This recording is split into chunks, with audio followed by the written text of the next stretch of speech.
दोस्तों नमस्कार। मैं अक्षय कुमार अंजनी अपने एक अंजनी यूट्यूब चैनल में आपका स्वागत करता हूं।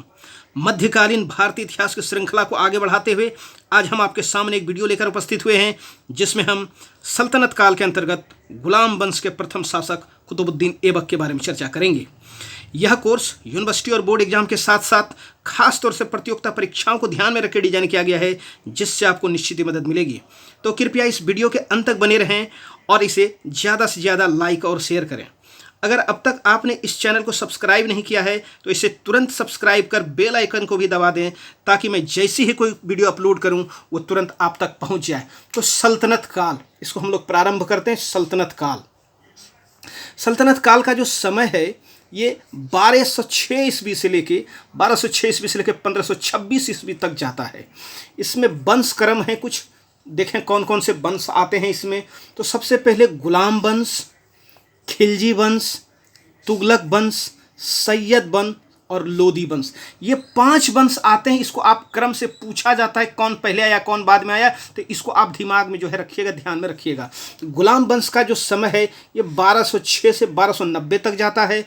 खिलजी का 1290 से 1320 और तुगलक का 1320 से 1413 और सैयद वंश का 1414 से 1450 और लोदी वंश का 1451 से 1526। अगर आप देखेंगे कार्य समय के अनुसार तो सबसे ज़्यादा समय गुलाम वंश का, दूसरे नंबर पर आता है लोदी वंश। तो जो प्रथम है वो सबसे ज़्यादा और सबसे लास्ट में जो है वो दूसरे नंबर पर आता है, ये आप दिमाग में रखिएगा। चलिए, तो आज हम जो है गुलाम वंश के बारे में थोड़ा सा चर्चा कर लें। पहले गुलाम वंश जो है ये 1206 से 1290 हम लोगों ने देखा। इसका जो अन्य नाम है इस वंश का, इसको प्रारंभिक तुर्क शासक या मामलुक शासक भी कहा जाता है, मामलुक वंश भी कहा जाता है। चलिए, इसके अंतर्गत गुलाम वंश के अंतर्गत जो है 3 राजवंश आते हैं, 3 वंश का जिक्र आता है। एक कुतबी वंश, जिसके संस्थापक कुतुबुद्दीन ऐबक थे। एक दूसरे शमसी वंश, जिसकी स्थापना इल्तुतमिश के द्वारा की जाती है। और तीसरे बलबनी वंश, जिसको जो है बलबन इसके संस्थापक रहते हैं। तो 3 वंश जो है गुलाम वंश के अंतर्गत भी, कुतबी, शमसी और जो है बलबनी। चलिए, तीनों राजवंशों के जो संस्थापक हैं इल्तुतमिश, ऐबक, बलबन, ये सारे के सारे क्या थे? ये सारे के सारे जो है गुलाम थे। परंतु इसमें से जो है प्रथम 2 इनको दास्ता से मुक्त कर दिया गया था, और इस आधार पर इसको गुलाम वंश कहना वो जो है थोड़ा ठीक नहीं है। मामलुक, देखें मामलुक का क्या मतलब होता है। मामलुक का जो है अर्थ होता है कि क्या है, इसको देखते हैं। ये कहना ज़्यादा उचित होगा, क्योंकि मामलुक का आशय है कि गुलामी के बंधन से मुक्त माता पिता से उत्पन्न जो है बच्चे या जो वंशज है, उसी को हम जो है मामलुक वंश कहते हैं। मामलुक किसको कहेंगे? उसके माता पिता स्वतंत्र थे और उनके बच्चे बाद में किसी कारण से गुलाम बन गए। तो इस तरह के जो बच्चे होते हैं जिनके माता पिता स्वतंत्र थे, बच्चे गुलाम हो गए, तो उस तरह के वंश को जो है मामलुक कहते हैं। ये ज़्यादा फिट बैठता है। लेकिन आप जो है इसको प्रारंभिक तुर्क या आदि तुर्क अगर शासक कहते हैं, ये सबसे ज़्यादा जो है इतिहासकारों के द्वारा इसको जो है स्वीकार किया जाता है। चलिए आगे हम लोग देखें कि जो गुलाम वंश के प्रथम शासक जो है कुतुबुद्दीन ऐबक के बारे में, 1206 से 1210 इनका जो है कार्यकाल रहा। मोहम्मद गौरी, आप जानते हैं मोहम्मद गौरी की जो मृत्यु ये 1206 ईस्वी में जो है इनकी हत्या कर दी गई। चलिए थोड़ा सा इससे पहले देखें कि जब ये 1205 और 6 में खोखर के विरुद्ध जब आक्रमण करके वापस जा रहे थे, तो इसी से माना कि उनकी हत्या हो गई। तो इसी वापसी के समय क्या होता है कि भारतीय क्षेत्र का जो प्रतिनिधि है या उत्तराधिकारी, जिसको वली अहद भी कहा जाता है, ये बना दिया जाता है किसको? ऐबक को। और साथ ही साथ जो है उनको, ऐबक को मोहम्मद गौरी के द्वारा जो है मलिक पद भी दिया जाता है। ये चर्चा हमको देखने को कहाँ मिलती है?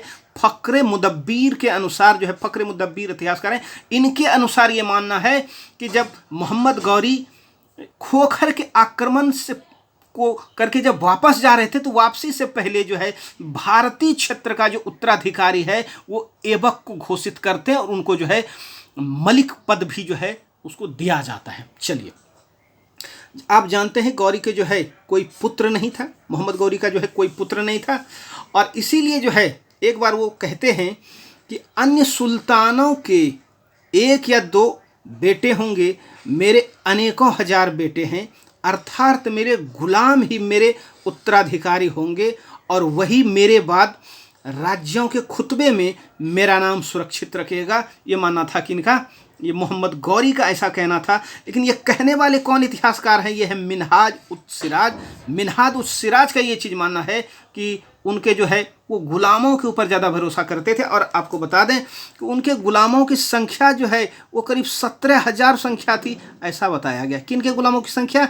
ये गौरी के गुलामों की। और उन्हीं में से आगे देखें प्रमुख कौन कौन से हैं। चलिए, गौरी की मृत्यु जो है, मृत्यु के बाद लाहौर की जो जनता है, लाहौर की जनता ऐबक को लाहौर पर शासन करने के लिए आमंत्रित करते हैं और ऐबक जो है उनका आमंत्रण जो है वो स्वीकार करते हैं। और 15 जून सन 1206 को उनका राज्याभिषेक होता है। कहाँ पर? लाहौर में। 25 जून 1206 को वो जो है गद्दी पर बैठते हैं। कहाँ पर? लाहौर में। और पदवी क्या धारण करते हैं? मलिक का धारण करते हैं और सिपह सलार का पदवी धारण करते हैं। कब? जिस समय वो जो है गद्दी पर बैठते हैं। एक चीज आपको बता दें कि जो है कुतुबुद्दीन ऐबक अपने जीवन काल में कभी भी जो है सुल्तान की पदवी धारण नहीं करता है। इसको हम लोग आगे फिर देखेंगे। चलिए, कुतुबुद्दीन ऐबक के बारे में थोड़ी सी और जानकारी। कुतुबुद्दीन ऐबक जो है, ये कुतुबुद्दीन ऐबक नामक तुर्क जनजाति से संबंधित था और बचपन में जो है निसापुर के काजी, ये बहुत बार एग्जाम में पूछा गया, इसको दिमाग में आप लोग रखिएगा कि बचपन में निसापुर के काजी फखरुद्दीन अब्दुल अजीज कुकी के द्वारा जो है उनको दास के रूप में जो है खरीदा जाता है। किसको? कुतुबुद्दीन ऐबक को।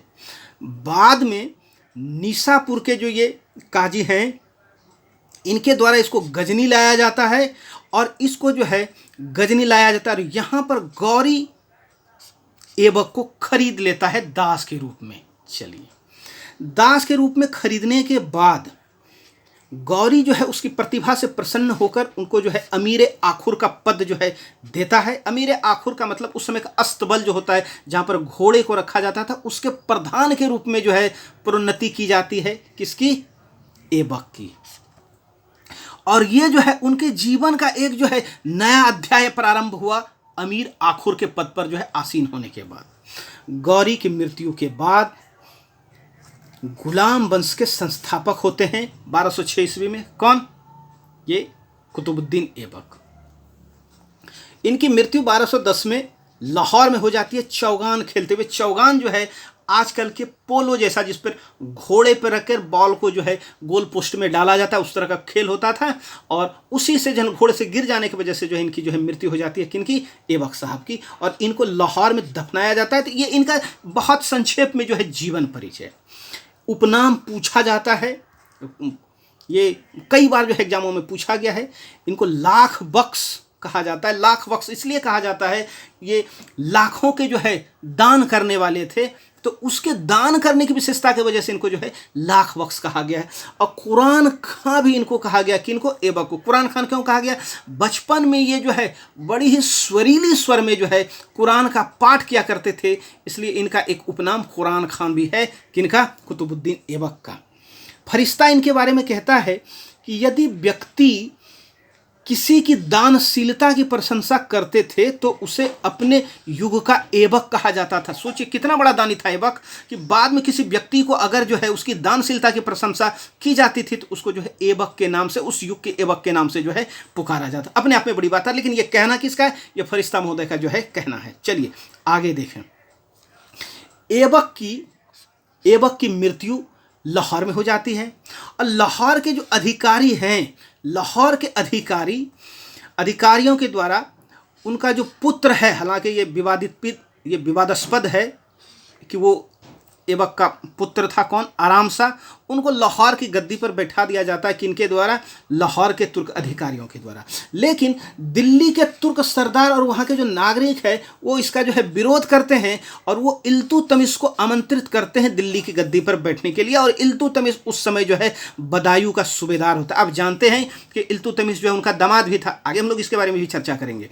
उनको आमंत्रण देते हैं, वो आमंत्रण को स्वीकार करते हैं और इल्तुतमिश और आराम शाह के बीच जो है जड नामक स्थान पर जो है संघर्ष होता है, जिसमें आराम शाह को बंदी बना लिया जाता है और उनकी जो है हत्या कर दी जाती है और बाद में चल के जो है इल्तुतमिश जो है शासक बनता है। ये घटना जो है 10/11 की है। चलिए थोड़ा सा देखें हम लोग, जिस समय कुतुबुद्दीन ऐबक सिंहासन पर बैठता है तो ऐबक की जो है स्थिति क्या रहती है, क्या स्थिति बड़ा अनुकूल रहता है या प्रतिकूल रहता है? निश्चित तौर पे उनकी स्थिति जो है बड़ी प्रतिकूल रहती है। क्यों प्रतिकूल रहती है कि जब कुतुबुद्दीन ऐबक भी गुलाम और उनके जैसे और बहुत सारे जो है गुलाम, और जिसमें से खास तौर से जो 3, 4, 5 थे वो बड़ा ही उनका प्रबल विरोधी था। कौन? एक गजनी पर उस समय जो है शासन कर रहा था, उनका नाम था ताजुद्दीन याल्दोज। ये गजनी के शासक थे। एक दूसरे जो है सिंध में उनका प्रबल विरोधी वो था कौन? नासिरुद्दीन कुबाचा। और तीसरे जो है ये गौरी के जो वंशज गयासुद्दीन मोहम्मद, यह भी शासक होने का जो है दावा कर रहे थे। तो ये 3 लोग प्रमुख तौर पर, और उसके बाद अन्य कई गुलाम जो है उनके विरोधी थे किनके? कुतुबुद्दीन ऐबक के। आप जानते हैं कुतुबुद्दीन ऐबक जो है लाहौर से जो है शासन चलाते थे, लाहौर में गद्दी पर बैठे। और कुतुबुद्दीन ऐबक जो है ये जो समस्या है कि अन्य गुलाम जो है उन्हीं के समकक्ष उनसे कैसे निपटा जाए, इसके लिए क्या नीति अपनाई जाती है उनके द्वारा, तो उनके लिए जो नीति है वो विवाह नीति अपनाई जाती है। और इसके तहत जो है इस समस्या का समाधान करने का प्रयास, आपको याद आ रहा होगा बिंबिसार का समय हम लोग चर्चा की है प्राचीन भारत के इतिहास में। अगर उस वीडियो को नहीं देखें, वहाँ जाके जाइए, प्राचीन भारत का जो है एंशिएंट हिस्ट्री का जो है प्लेलिस्ट में, वहाँ जाके आप एंशिएंट हिस्ट्री के भी वीडियो को देख सकते हैं। चलिए तो यहाँ पर क्या करते हैं ये बिंबिसार के जैसे कि जो ताजुद्दीन याल्दोज है इनकी पुत्री से खुद ही विवाह कर लेते हैं। कौन? कुतुबुद्दीन ऐबक। और अपनी बहन का जो विवाह है वो नासिरुद्दीन कुबाचा से कर देते हैं। तो दोनों जो है उनके संबंधी हो गए और उस हिसाब से जो है अब इनसे जो है थोड़ा जो खतरा है वो कम था। नासिरुद्दीन कुबाचा से बहुत कम और इनसे जो थोड़ा सा हालांकि अभी भी खतरा था ये यहाँ पर। चलिए उसके बाद एक और खतरा कौन? गयासुद्दीन मोहम्मद। ये क्या करते हैं, ये 1208 ईस्वी में इनको दास्ता से मुक्त कर देते हैं। ये अभी भी गुलाम थे शासक बनने के बाद भी, और 1208 ईस्वी में इनको जो है ऐबक को दास्ता से गुलाम ये मुक्त कर देते हैं और उनको सिंहासन, छत्र, राजकीय पताका, नक्कारा आदि जो उनको भेंट करते हैं और स्वतंत्र शासक का जो है दर्जा उनका जो है स्वीकार कर लिया जाता है। किनका? ऐबक का। किनके द्वारा? गयासुद्दीन मोहम्मद। तो यहाँ से भी जो है उनका जो खतरा जो है वो टल जाता है। और साथ ही साथ कुतुबुद्दीन ऐबक अपने आप को कभी भी बड़बोलेपन की जो है स्थिति में नहीं लाता है और उसका परिणाम ये रहता है कि वो खुद को कभी भी सुल्तान घोषित नहीं करता, मलिक या सिपह सालार से ही जो है काम चलाता है। इसके वजह से जो है ये लोग थोड़ी जो है इनसे जो है कम जलनशील की भावना रखते हैं। और साथ ही साथ एक और गुलाम इल्तुतमिश, और इल्तुतमिश जो उस समय बदायूं का सूबेदार था, इल्तुतमिश से जो है अपनी खुद की पुत्री का विवाह करके ये जो स्थिति है विवाह नीति के द्वारा वो इस नए नवेले जो है तुर्क राज्य को अस्थायित्व देने का जो है काम करते हैं। तो ये उनकी जो है नीति थी। चलिए अब हम लोग देखें ऐबक का जो शासन काल है उसको हम लोग 3 भागों में बांटकर देख सकते हैं। सबसे पहले ये 1192 से लेके 1206 का जो समय है, इस समय ये गौरी के प्रतिनिधि के रूप में जो है वो शासन करते हैं भारतीय क्षेत्र के ऊपर। जो क्षेत्र जीता गया उनके ऊपर 1192 से लेके 1206 ईस्वी के वो प्रतिनिधि के रूप में जो है शासन करते हैं। लेकिन जब गौरी की मृत्यु हो जाती है 1206 में और वो जो शासक बनते हैं तो गौरी के भारतीय क्षेत्र पर मलिक एवं सिपह सलाकार, मलिक या दोनों एक ही है, मलिक या सिपह सलार की जो हैसियत से वो शासन करता है, वो स्वतंत्र सुल्तान के रूप में शासन नहीं करता। तो ये दिमाग में रखिए। दूसरा तीसरा जब जो है ये 1208 में कुछ घटना घटी। क्या घटना घटी? आप लोगों ने देखा कि उनको जो है दास्ता से जो है मुक्त कर दिया गया। किनके द्वारा? गयासुद्दीन मोहम्मद के द्वारा। और जब इनको दास्ता से मुक्त कर दी जाती है तो उस स्थिति में भारतीय क्षेत्रों पर ये स्वतंत्र शासक के रूप में शासन करते हैं। कौन? कुतुबुद्दीन ऐबक। तो ये उनका जो है 3 काल है, 1192 से लेकर 1206, 1206 से 1208, अब 1208 से लेकर 1210 के बीच जो है ये घटना है। चलिए,